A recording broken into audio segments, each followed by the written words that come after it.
Hi everyone, we're talking about instant fashion and how it's affecting business. So I'm super excited to welcome our panelists here. Ladies, if you want to introduce yourselves. Sure, my name is Elaine Gaydosh. I'm from Guilty Souls. Do you want me to tell more or just the name of the company? Let us know where you're from.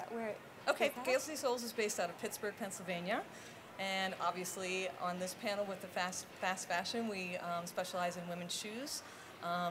Fashion at a great value without compromising quality.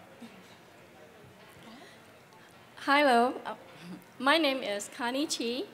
I'm the founder of the Blossom Collection, which we based in Los Angeles. We started our business about 13 years ago, and we have been growing our business every year. Perfect. Okay, ladies, so consumer demand has really expedited the seasons, making for seasonless fashion. Do you think that there's going to be a backlash at all? Sure, I'll start. I actually do think there will be a backlash because I think that brands and retailers really need to adjust. Because with technology the way it is today, we're seeing fashion much quicker than we ever have, and you see it from around the world. So we need to understand what people are searching for, what they're looking for. So it's less about a supply need, it's more what the customer's demanding, right? It's more about what they want, and we have to make sure we're on par and listening to them. So if I think about the way our company is structured, we spend a lot of time analyzing customer shopping habits, what they're searching for, what they're buying. And we probably employ more data scientists than we do designers. And the intention is that we need to understand what the millennial customer wants and the Gen Zers and respond to them. How do you think small brands and designers can compete with the Amazons of the world? I actually don't think they should. Because Amazon, obviously they're a huge player, but we can learn so much from them. Yeah. So again, I think it's about, analyzing who's on Amazon and, what they're buying and what their habits are. And we can learn a lot because the reality is Amazon can afford to make mistakes, but the small brands, most brands can't. I would think to compete with Amazon, not just focus on the price. We could offer something more than the price. For example, we could offer added value, the quality. That's something that we could offer to compete with Amazon. Another thing is we could focus on visual merchandising. We could offer a story to our product, a mission, a lifestyle, which I would think that would be different from what they are doing.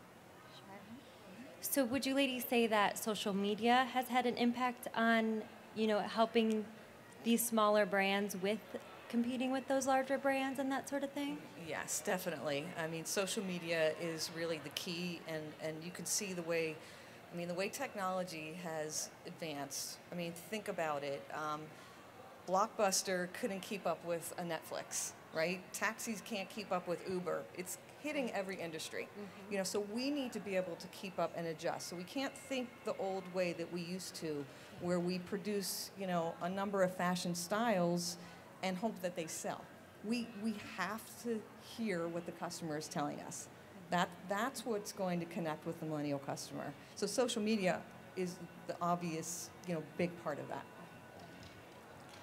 It definitely reached to broader market, and that is the tool, that's the future, the way that we should go.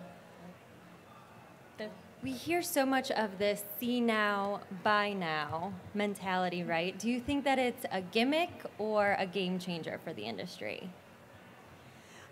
I think it's a bit of a gimmick. It's a really interesting thing, though, right? And it's a great opportunity if you're able to do that. I mean, the reality is it's very risky, to release a season the same time that it's on the runway. It's very difficult. However, if a brand partners with influencers or celebs in advance, you know, at the time that they are going to release, that's probably going to be their best possibility of success, because that, you know, that's what the customer wants. It's how they relate to their favorite celebrity or blogger or whatever it is. If you can make that partnership in advance, then I think the, you know, the shorter lead times can work. Well, I do think differently. I would think this is going to be a game changer. With nowadays, with the app, with the e-commerce, with the internet, actually we could benefit from reach to broader consumers. And also, you know, they could get our product quicker. Yeah, definitely it is a game changer.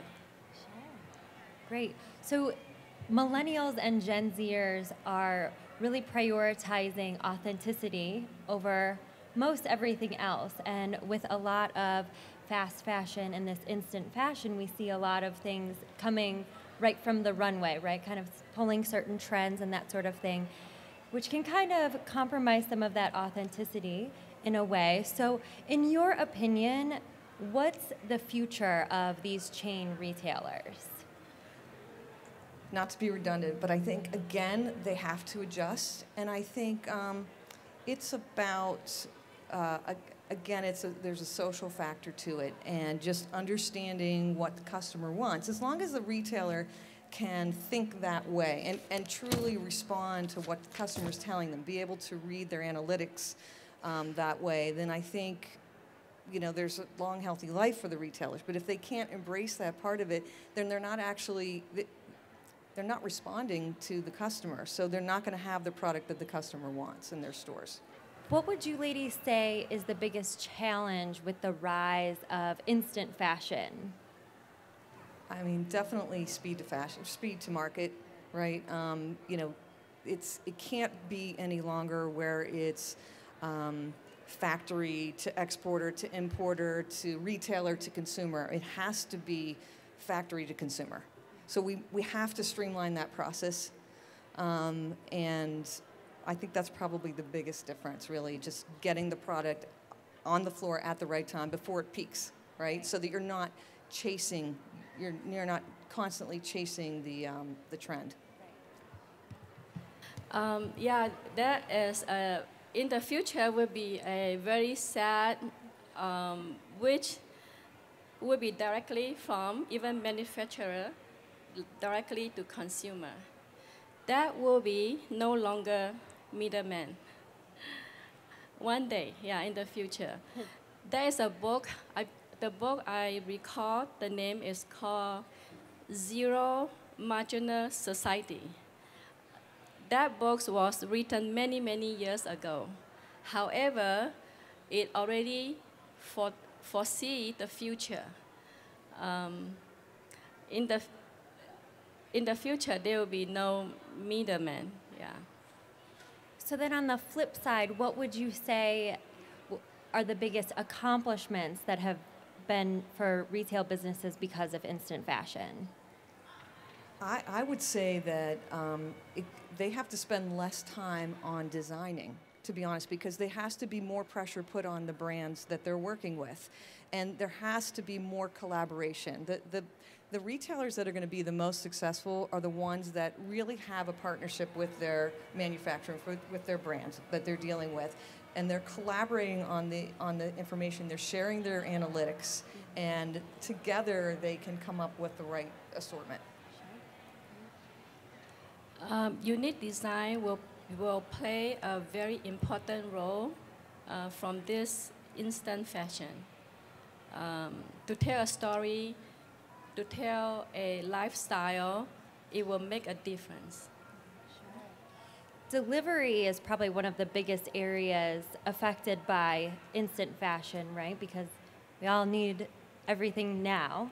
So what would you say a brand needs to do to streamline the delivery process without sacrificing the customer's journey and experience with the brand? So again, I think it goes back to the relationship with the factory that the brand has. I mean, that's one thing that we pride ourselves on, and Connie said it already, it's eliminating that middleman, you know, because A, for a time aspect, B, for control, and really you can create a better product and pass the savings on to your customer. That's the most important thing that we can do. It goes back to the factory that we're working with. I do believe some factory, they could react very quickly overnight. For example, before when we want to make a sample, it might take a month to get a sample. But nowadays, we could get it in a week or in few days. And that will speed up the delivery.